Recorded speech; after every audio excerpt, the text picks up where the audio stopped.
Hello Internet, I'm Jackie Fox. This is the third part of manufacturing history, and in these episodes we're going to talk about the things that we are doing and how we are responding to what we are hearing. And one of the big things that we're going to have to talk about here is sanctions. We've talked a bit about sanctions already during this video. We talk about a lot of sanctions like a form of economic warfare, and in general, we think about economic sanctions. But sanctions that are intended to have broad and crippling effects on an economy are only one type of sanction. And they're also the one that is most damaging to innocent civilian populations. This is largely a class of sanctions that we'll be talking about in this video series. You can't starve a nation's economy without also, in some ways, starving its people. But there are a lot of tools in the sanctions toolbox. It's not entirely what we usually think about. Like when I was mentioning Afghanistan and the Taliban, seizing funds that are being held, or denying access to things that underpin whole economies, like banking systems and credit processing. Towards the beginning of this crisis, sanctions like these were considered to be more of a nuclear option. Though that phrase has considerably less meaning in a context where one of the countries involved actually does have nukes. I'm just saying there's less civilian blowback from targeting companies and oligarchs specifically, instead of trying to aggressively rug pull the entire Russian economy overnight. I gotta say though, we really escalated the scope of our sanctions a bit quickly. At the same time, it didn't necessarily have huge immediate negative effects either for us or Russia, but there could be retaliation that comes once these sanctions starts to bite. And it's not like this wasn't something that we talked about the first days of this crisis. And in ways, it definitely escalated, and at least escalated our involvement in the situation. And that is absolutely one of the concerns with sanctions: retaliation and escalation. Putin is a proud leader, but he's very dependent on poll numbers, along with crushing his opposition to remain in power. This is already an incredibly unpopular war for him. And one thing I haven't heard anyone mention pertaining to it, that it might actually hurt his re-election chances for a fourth term in 2024. I mean, this is a little ways in the future, so maybe no one's thinking about that now. But it is also worth noting that Russia has a 2-term presidential term limit, which Putin personally bypassed in 2020 thanks to a constitutional reform that made it through just in time to see him elected for a third term. In the eyes of Russian customs, he's already overstayed his welcome. With us pushing his economy to failure, we risk not only giving him a foreign scapegoat for the ills of the Russian economy, but also pushing him to make a big move that might help him recover his bravado in the polls. We can see it already. The longer this drags on, the more brutal and desperate his tactics become. He can feel his facade of a strong Russia beginning to crack like a paper tiger before the eyes of the people. I mention his pride because he's unlikely to back out without losing his political mandate to lead, or until there's a silver lining that he is likely to push his own people to the brink of starvation to achieve even a Pyrrhic victory. And until one of those things happen, he is very unlikely to admit defeat. He's very likely to only end this with negotiations that give him something of a win in return. Something he can take back to the Russian people to bolster his chances of winning a fourth presidential term. I mean, I get why people don't talk about Russia in this way, because we think of Russia as being a dictatorship. And it is in practice, but it is also in practice democratic. And I'm not saying that the elections are fair, or that, say, his chief opposition isn't in prison right now for telling people to speak out against the war, or just generally from having the balls to oppose him. I'm just saying that it is possible that the Russian people say no to Putin in 2024, that 3 terms was enough if this is how he was going to use them. I like the idea of keeping other options open and being able to find diplomatic solutions. Something like offering to allow Russia to join NATO as an interesting diplomatic option that might diffuse this situation, though it's nowhere on Russia's list of demands. But I still think it would be a smart move to offer. And for a lot of the same reasons that the USSR tried to join NATO, I think this was prior to the beginning of the Cold War, because they were effectively doing it as a way to kind of test whether or not this was an anti-Soviet alliance, figuring that, if they were denied entry, it would be proof that it was an anti-Soviet union. And if they were allowed entry, well, they had potentially neutralized an anti-Soviet union. But I do think that with, so many of Russia's demands or justifications centering around NATO, some of the ones that are accepted most around the world, I think that this would be a really interesting way to go at this. And again, maybe I don't quite get how that would backfire, but at the same time, I think it would preclude them from a lot of the brinksmanship that they are currently doing. I don't know. If you have more coherent thoughts on that, drop them in the comments. I'd be happy to read through them. But I'm not necessarily seeing a drawback here. But the thing you have to remember is that sanctions are still a form of warfare, even if it is typically thought of as a cold or benign one. And to remember that war is essentially, when you boil it all down, rich and powerful people economically opposing other rich and powerful people using their civilian populations to attempt to make other civilian populations say uncle. And it's important to know that the arm that is being twisted by sanctions is the civilians, or at least by overly broad ones.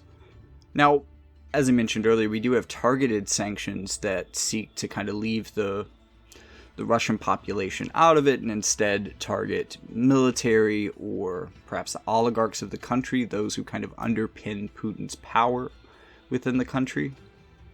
But a lot of what we've done has been very broad and heavy-handed.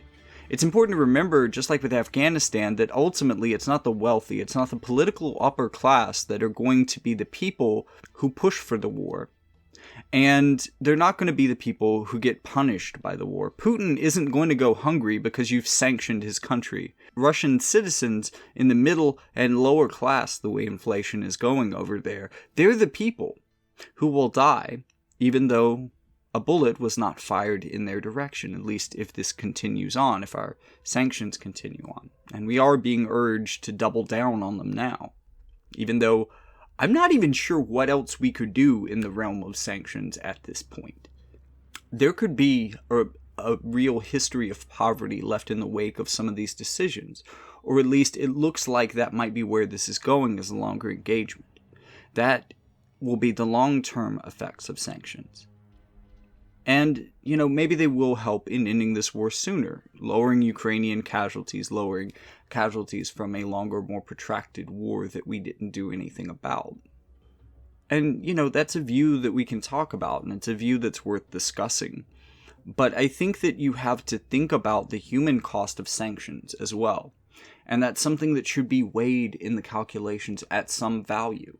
And we can argue about what that value is, but I don't think that there's any point in pretending that it has no value at all. In addition to that, you have to remember that most sanctions are effectively a double-edged sword. Sanctions often also encourage retaliation. And even when they don't, say, canceled trade relationships aren't entirely one way. So remember when Trump placed soybean sanctions on China, sure, this hurt China. However, it also hurt American soybean farmers who suddenly had no one to sell their crops to because most of their crops were purchased by China before the sanctions were put in place. And that's a sanction that isn't being levied against us. That's just the effect of our sanction. That's not even talking about retaliation. It is, though, worth considering why all of the sides thought it would be best to play out the Cold War the way that they did.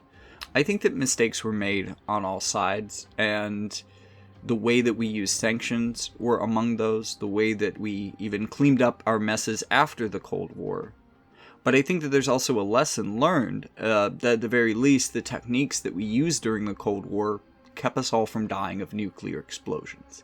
So it seems like we should learn from our history, be cautious, and remember that even though it is unlikely to ultimately escalate into nuclear war, and there are a lot of potentially rational people standing in the way of Putin pressing that button who thankfully aren't as mad as he is.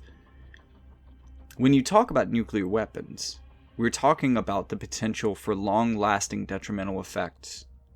And when it's a loss of that many, many lives, and it's just not something that you gamble with, even if the odds are in your favor.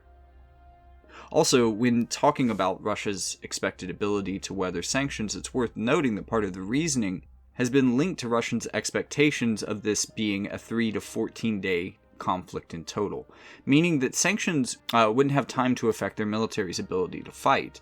However, this underestimate of Ukrainian forces has already backfired on them on the ground, so might it also fail economically. So the way that the world is applying sanctions, the fact that we have a lot of solidarity keeps a lot of the sanctions from backfiring very directly. Because, again, you're talking about ending a trade relationship. So it means that in a lot of small ways, a lot of countries have chosen to go without in some way or another to punish Russia for this, because the effects of sanctions can be distributed amongst all of our countries, and ultimately unified and targeted against a singular country.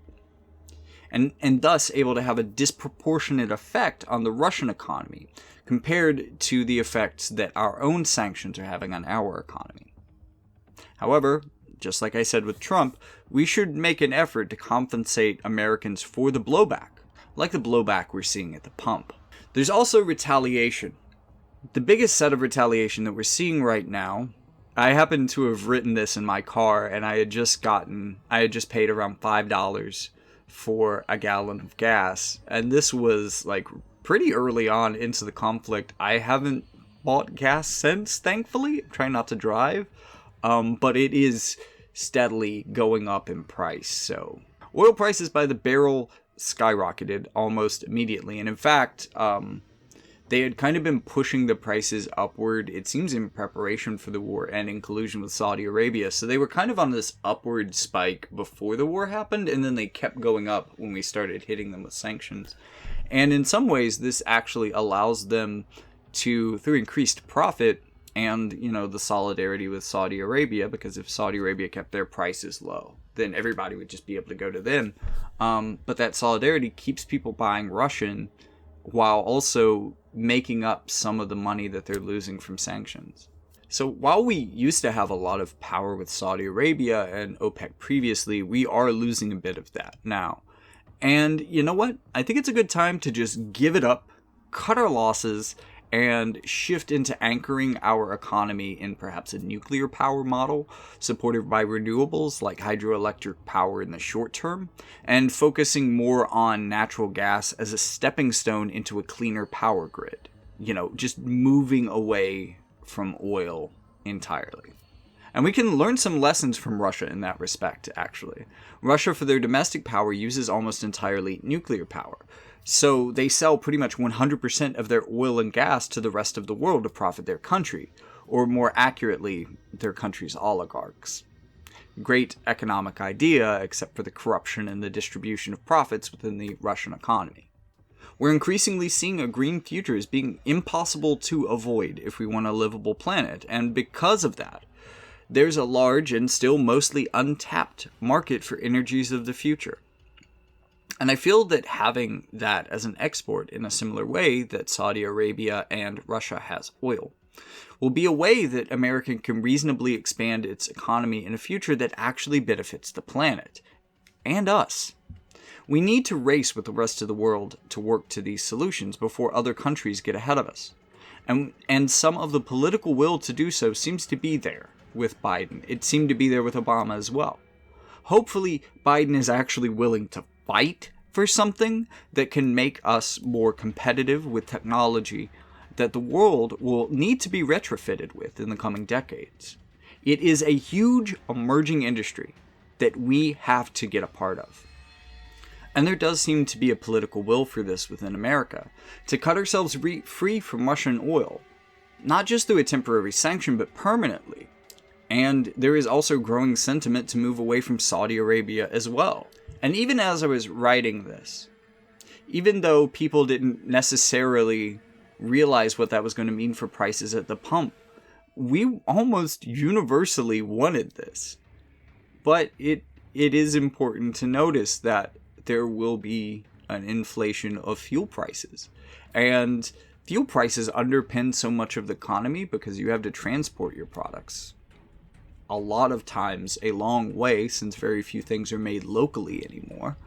That's going to push up the prices of everything within the economy, not just what you pay at the pump.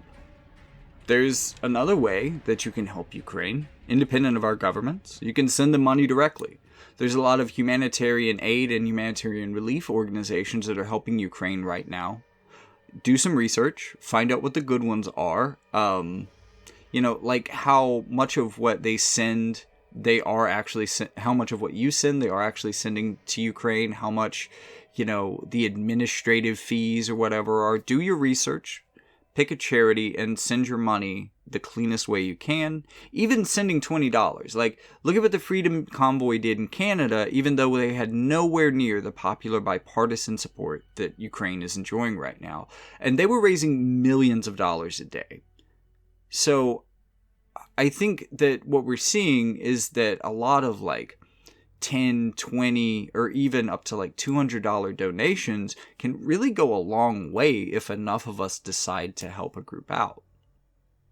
Another thing that would really be important for a lot more countries around the world right now is to just go ahead and say that we're willing to accept more Ukrainian refugees. Unfortunately, a lot of European countries have been kind of doing this nativist thing where they've been kind of, especially the right wing in those countries, have been rallying against refugees for a number of years now. But usually the question of accepting refugees comes in relation to those whom the media has deemed unworthy victims. So some of the rhetoric on accepting refugees changes because the media considers Ukraine to be worthy victims. And quite a few countries might find themselves more willing to take in Ukrainian citizens than their darker-skinned counterparts.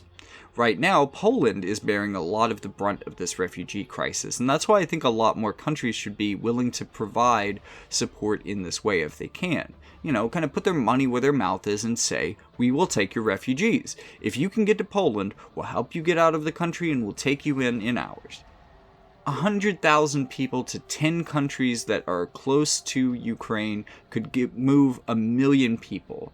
And it seems like, at least early on, it was seeming like about 1 million people were leaving a week or every 2 weeks. So we need more and more countries that are willing to take in these refugees as time goes on so that no one has to deal with an influx of millions of refugees at one time.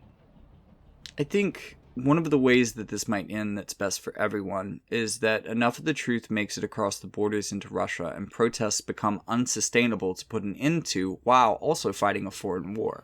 Massive protests lead to massive arrests and will eventually require Russia to call in some equivalent of the National Guard and/or Russian military reserves. It might even force them into increased subscription, which is publicly unpopular and already will become more so as this continues. But the point is that with every troop that they have to put in the streets to quell protest and keep that shit under control is one more soldier that can't be deployed outside of Russia's borders. And this could go a long way in either encouraging revolution or encouraging the mass realization that Putin is doing the wrong thing in the Russian name. You can also potentially get to a place where the Russian military just starts saying, I'm not going to do this. They could quit.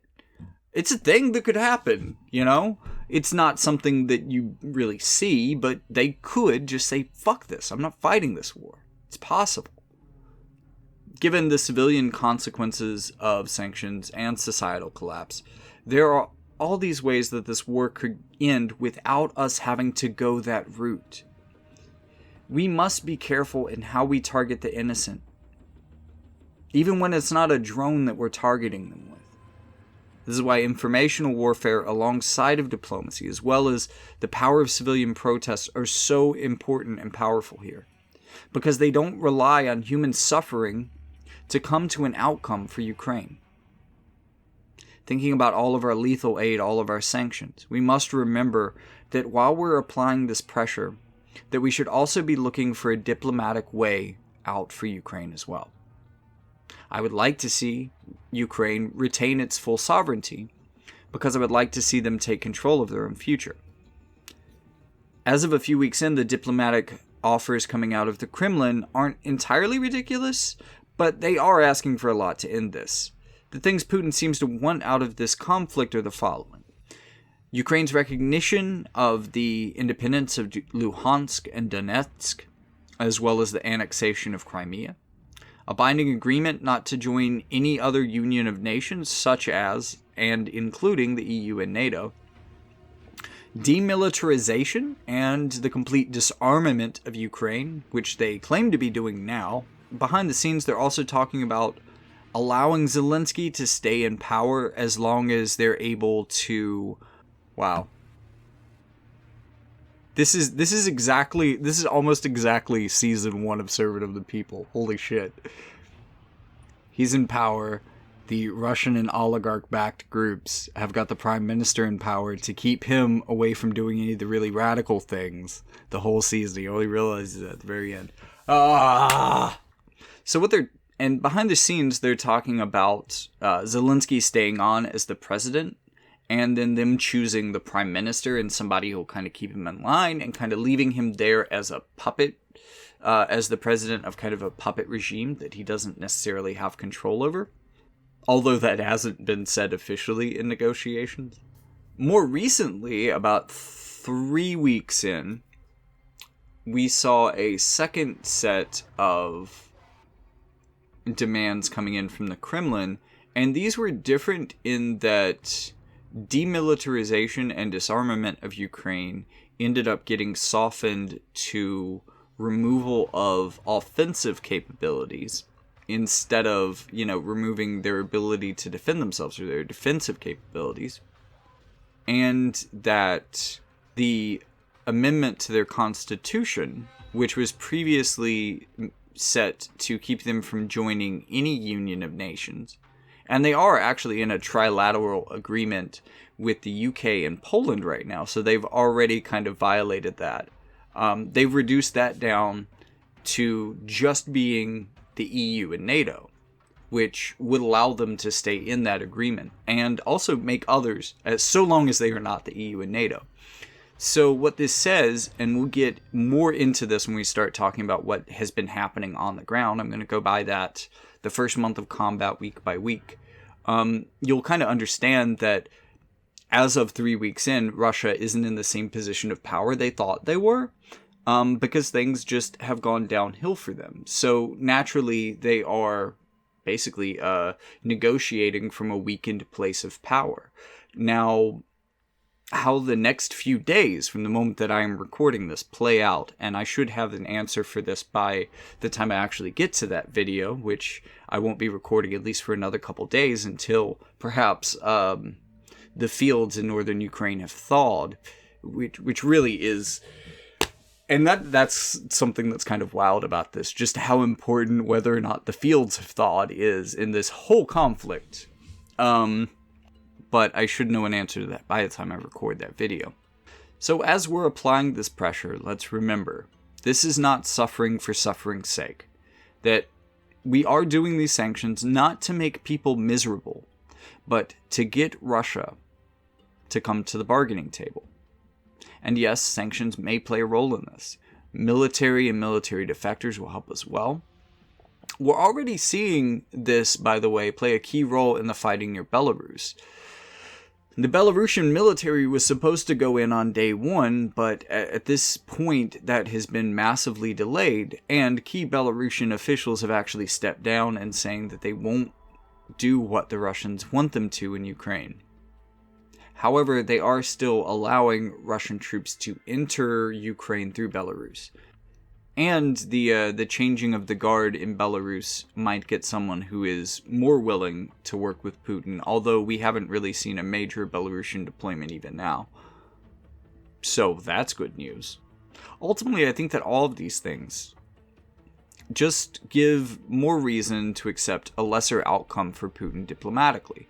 We've got to remember that while we may feel justified in supporting some of these actions, that they do have negative consequences that we should aim to end in this as quickly as possible through diplomatic means.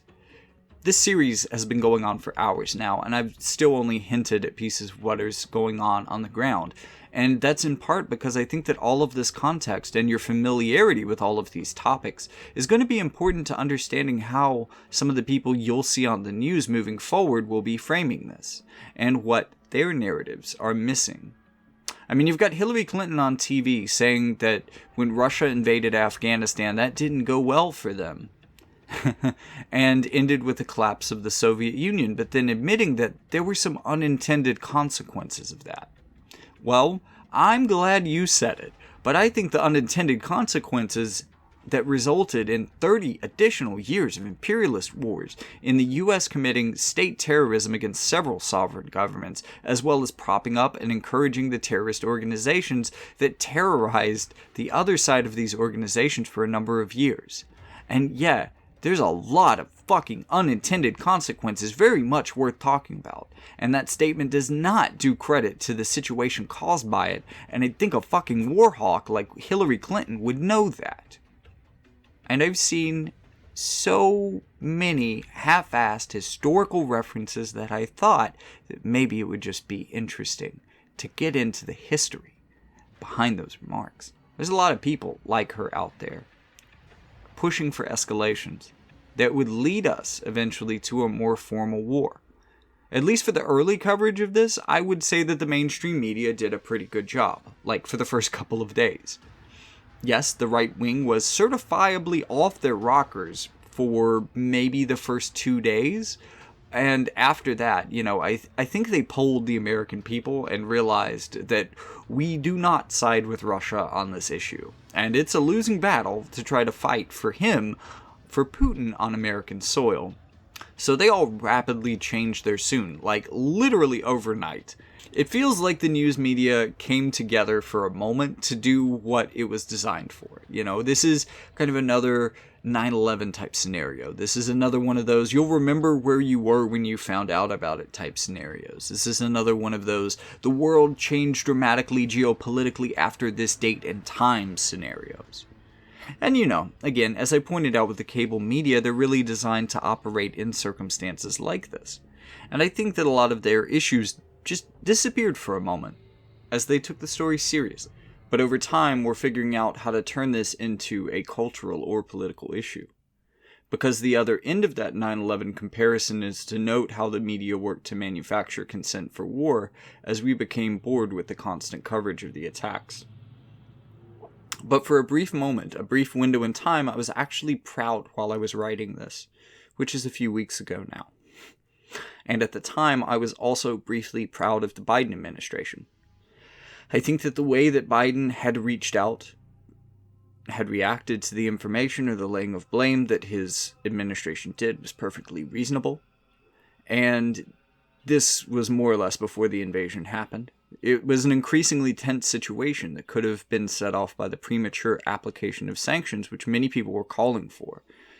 And Biden said, as people were asking him and his administration over and over and over about sanctions, that we don't want to escalate the situation, and that we're going to wait until Putin makes his invasion clear, and we're going to respond then through sanctions, and only then. And as updates on the ground have come out time and time again, while I no longer feel that he was able to avoid the escalation of sanctions that I just gave him credit for, his administration continues to reaffirm that we will not get into a boots-on-the-ground conflict. And I think that those are all great positions to take, though they're also very geopolitically safe and, dare I say, obvious.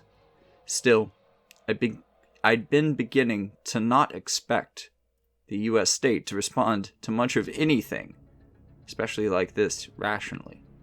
And at least for a week, we did a good job.